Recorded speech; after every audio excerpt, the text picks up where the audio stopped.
The cameras rolled, the lights overhead buzzing faintly as I adjusted my earpiece. The audience murmured in anticipation, their energy a mix of excitement and hunger for what was about to happen. This was my show, my stage, and tonight I had something special. I had Barron Trump. I leaned forward slightly, flashing a confident smile as the producer gave me the countdown in my ear. 5, 4, 3, 2, 1. Ladies and gentlemen, I began, my voice steady and smooth. Tonight, we have a very special guest. A young man who has lived his entire life under a microscope, yet has remained silent until now. I let that linger, my pause intentional. Let them think. Let them anticipate. The applause was loud, but there was something else beneath it, a buzz of curiosity. Barron Trump wasn't just another celebrity's son. He was the son of that man. And for years, people had wondered, what was he really like? What did he think? Did he share his father's views? The stage doors opened. He stepped out. The first thing I noticed was his height. He wasn't the boy I remembered from old photos. He towered over me, moving with a quiet confidence that made the cheers fade just a little. He wasn't smiling, but he wasn't nervous either. His hands were relaxed at his sides, his expression unreadable. I reached out to shake his hand. His grip was firm, measured. I had shaken hands with hundreds of guests before, politicians, actors, athletes, but this felt different. He wasn't playing a role. He wasn't here to impress me. We sat. So, I said, keeping my tone casual but with an edge of amusement, this is a rare moment. You don't do interviews. In fact, this might be the first one where you're speaking for yourself. Why now? I expected him to hesitate, to stumble over his words, maybe even to look to the side like he needed guidance. Instead, he met my gaze and simply said, because people like you have already told my story for me. I blinked. That wasn't the answer I had anticipated. The audience fell silent. Oh! I kept my voice light, but I could already feel a shift. And what story is that? His expression didn't change. That I'm exactly who you think I am. I tilted my head slightly, pretending to be curious, but I was watching him closely. He wasn't nervous. He wasn't angry. He was waiting. He wanted me to make the next move. The game had started. I chuckled, leaning back. Well, I think a lot of people are curious. I mean, let's be honest. Your childhood wasn't exactly normal. I gestured vaguely. The son of a president, growing up in the most powerful house in the world. That's got to shape someone. It does, he agreed. Simple. Direct. No extra words. I nodded, tapping my fingers lightly against my chair. And do you think it shaped you in a good way? Or do you think it made you?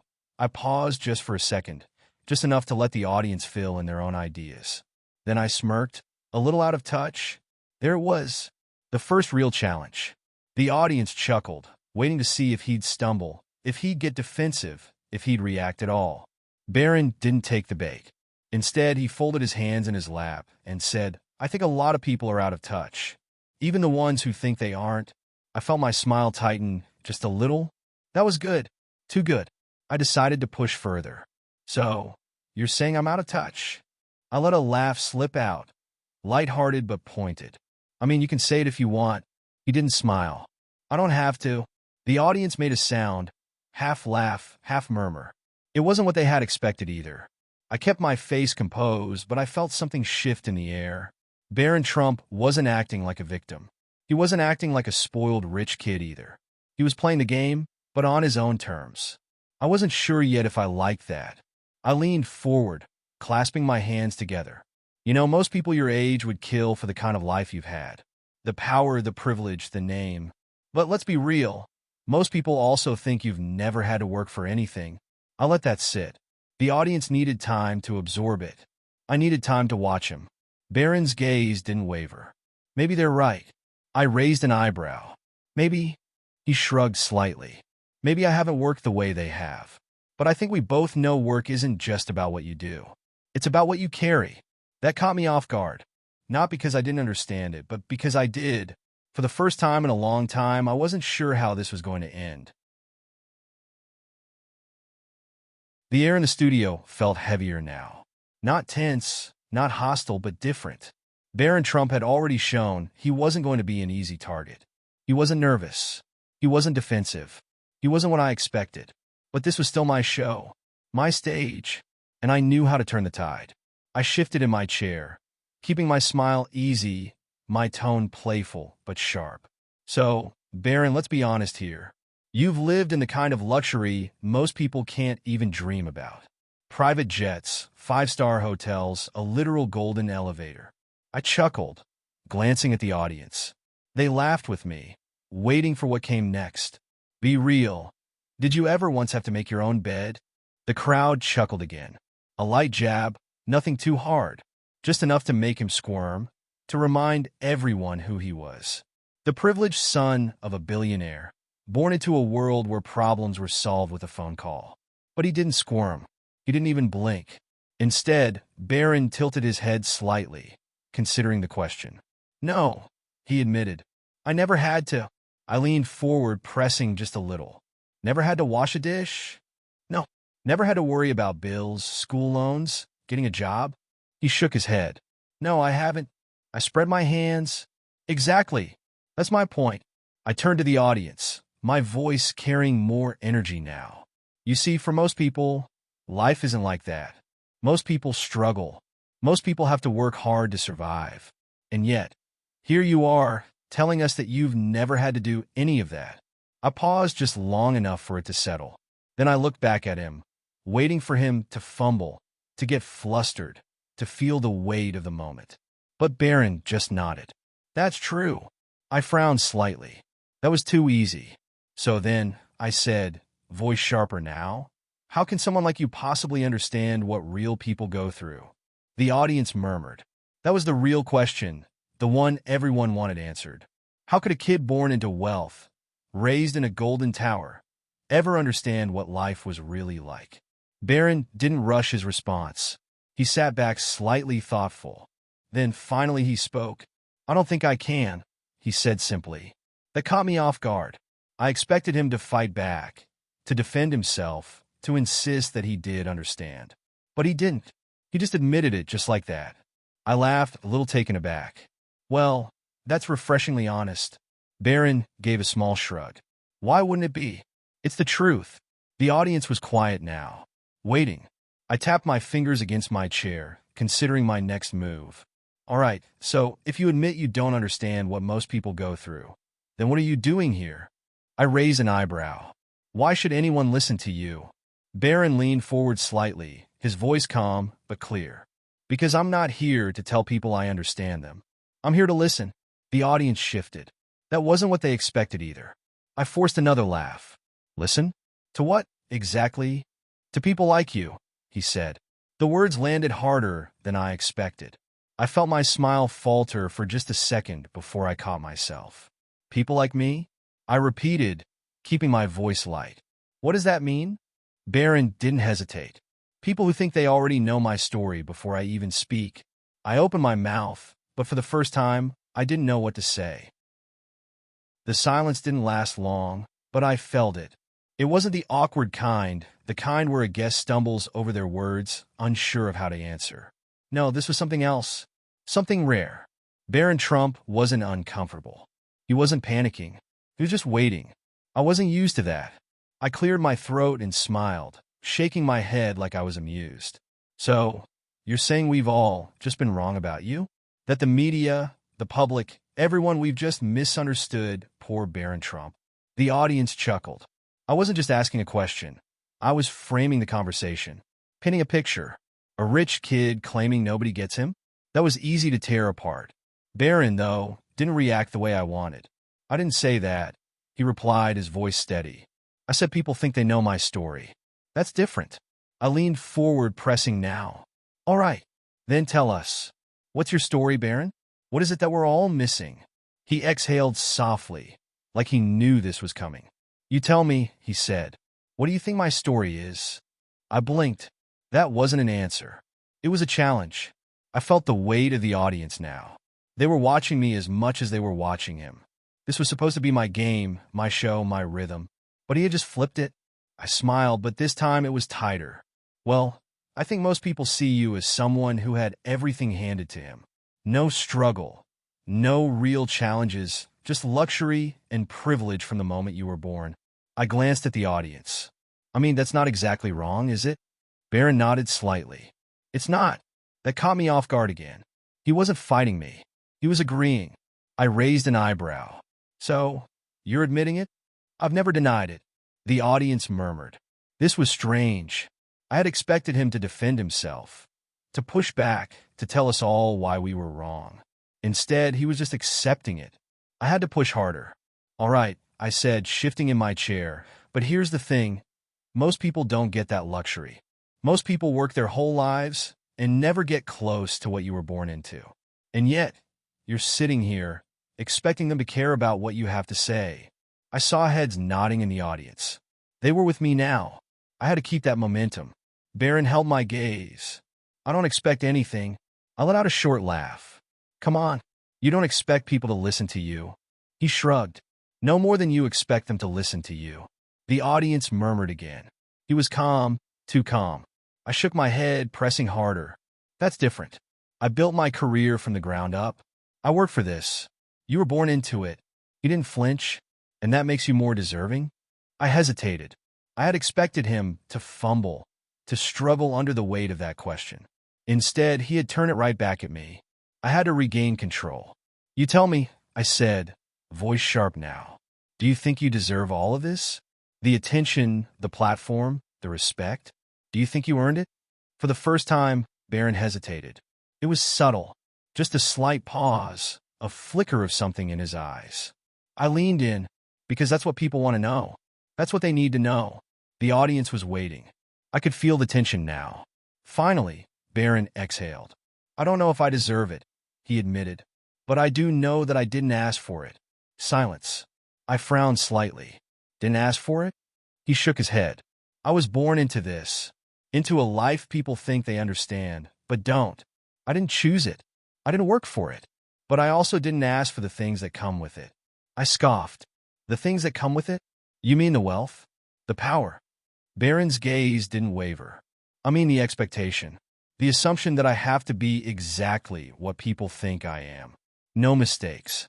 No room to be anything else. I opened my mouth, but he wasn't done. I know what you're doing, he said, his voice quieter now, but somehow heavier. You want me to defend myself, to prove that I've struggled, that I deserve to be here. But what if I told you I don't owe anyone that? I felt the air shift. I had spent years controlling conversations like these, pulling the right strings, leading guests exactly where I wanted them to go. But this was different. Barron Trump wasn't playing along. The audience was quiet now. Not the kind of quiet that meant they were bored, the kind that meant they were paying attention. The kind that meant something was happening. I shifted in my seat, keeping my expression neutral, but inside, I felt something I wasn't used to feeling during an interview. I wasn't sure if I was in control anymore. Barron had flipped the conversation in a way I hadn't expected. He wasn't defensive, he wasn't angry, and he wasn't trying to prove himself. He had simply refused to play the game the way I had set it up. I couldn't let that stand. I smiled, tilted my head. So, let me get this straight. You're saying you don't owe anyone an explanation? That because you were born into this life, people should just accept you for who you are? He nodded slightly. Yes. I let out a short laugh, shaking my head. Well, that's convenient. He raised an eyebrow. Why? I gestured toward the audience. Because regular people don't get to say that. Regular people don't get to just be who they are without proving themselves first. They have to work for it. They have to earn respect. Barron was silent for a moment. Then he nodded. I know. I leaned forward, pressing again. Do you? Because it doesn't really sound like it. He exhaled, thoughtful. I do. But that's exactly the problem, isn't it? I frowned slightly. What do you mean? He looked around the room, at the audience, then back at me. You just said regular people don't get to be accepted for who they are. That they have to prove themselves first. Why is that normal? Why do people have to earn basic respect? I hesitated. That wasn't where I wanted this to go. I forced a chuckle. Well, that's life, Barron. People don't get handed respect just because they exist. He tilted his head slightly. But you did. The audience murmured. I blinked. Excuse me? You have this job, he said, gesturing toward the set. You have millions of people who listen to you, who respect what you say. When did you earn that? I let out another short laugh, but it was different now. I worked for it, I said simply. I built this career. I earned my place. Barron nodded. You did. But before that? When you first got on television, before people knew your name, were you already respected? I hesitated. He didn't wait for me to answer. Because I think you were, he continued. I think you walked onto a stage, just like this one, and people listened. Not because you had earned it yet, but because they were willing to give you a chance. I pressed my lips together. What's your point? He looked me in the eye. My point is that everyone gets an opportunity. Even you. Even me. The question is what we do with it. The room was still. I could feel the audience shifting. They weren't against me, but they weren't entirely on my side anymore either. I had to regain control. I sat back, crossing one leg over the other. All right, let's say I give you that. Let's say you're right. That everyone gets some kind of chance, even if it looks different for different people. I raised an eyebrow. What are you doing with yours? Barron was quiet for a moment. Then he said this. I frowned. What do you mean? I mean this, he repeated. Sitting here, having this conversation. I let out another laugh. So, you think just talking is enough? He shook his head. No, but listening might be. The audience murmured again. I watched him carefully, trying to find an angle, a weak spot. But there wasn't one. I had come into this interview thinking I would lead the conversation, that I would push him into a corner. But somehow, I had ended up in one instead. And I wasn't sure how to get. The air in the studio wasn't just still, it was charged. Like everyone was holding their breath, waiting for something to happen, even though none of us knew what. Barron Trump sat there, calm as ever, his words still hanging in the air. Listening might be enough. It was such a simple thing to say, but somehow it had landed harder than anything else. Maybe because it wasn't what anyone expected. Maybe because it wasn't the defensive, privileged response people were waiting for. I wasn't about to let that moment slip away. I smiled, polite but firm. That's a nice thought, Barron. Listening, I let the words sit there for a second. But listening doesn't change the fact that you still have a platform most people could never dream of. People hang on your every word. Not because you earned it, but because of your name. The audience shifted. I could feel them tilting back toward me, waiting to see how he would respond. He didn't flinch. Instead, he nodded. You're right. I blinked. I'm right? He leaned forward slightly, resting his elbows on his knees. Yes, I have a platform because of my name. People listen to me because of who my father is, not because of anything I've done. I opened my mouth, but he wasn't finished. And that's exactly why I don't talk much, he added. The room went dead silent again. I tilted my head. What do you mean? Barron's voice stayed calm, but there was a weight to it now. I know why people listen to me. I know it's not because I'm special or smart or important. It's because they want to see if I'll say something controversial, if I'll slip up, if I'll be like him, or not like him. The audience was glued to him now. I felt my jaw tighten just a bit. This wasn't how it was supposed to go. He wasn't just deflecting. He was flipping the whole conversation on its head again. I forced a small chuckle. So, you're saying you stay quiet because you don't think your voice matters? He met my gaze. I'm saying I stay quiet because I don't want to use a voice I didn't earn. It hit me like a punch to the gut. I could feel the audience's reaction before I heard it. The ripple of surprise, the shift in energy. It wasn't applause, it wasn't laughter. It was something heavier. Respect, maybe. Understanding. I gripped the arm of my chair a little tighter, keeping my smile in place. That's a rare thing to hear, especially from someone in your position. Barron just shrugged. Maybe. I tapped my fingers on my knee, trying to gather myself. But don't you think staying silent is the easy way out? Don't you think people deserve to know who you really are? He didn't miss a beat. Or maybe they just want me to be something they can label. The audience murmured again. I pressed my lips together. Explain that? He leaned back, his voice steady. People don't want to hear what I think. They want to know if I'm the villain or the victim. They want to know if I'm just like my father or the opposite of him. But either way, they want me to fit into a box they already built. I felt a flicker of frustration. He wasn't giving me an inch. I sat forward again. So, what are you, Barron? Are you like him or not? The room was so quiet. I could hear the faint buzz of the lights above us. Barron looked at me, then at the audience, and for a moment, I thought I saw something flicker across his face. Sadness, maybe, or exhaustion. "I'm not him," he said softly. "But I'm not him either." I blinked. "What does that mean?" He exhaled. "It means I'm still figuring that out." The audience was stunned. I didn't know what to say. For the first time in a long time, I felt like I wasn't the one steering the conversation anymore. The room felt different now. Not just quiet, heavier, like we had stepped into something deeper than anyone expected.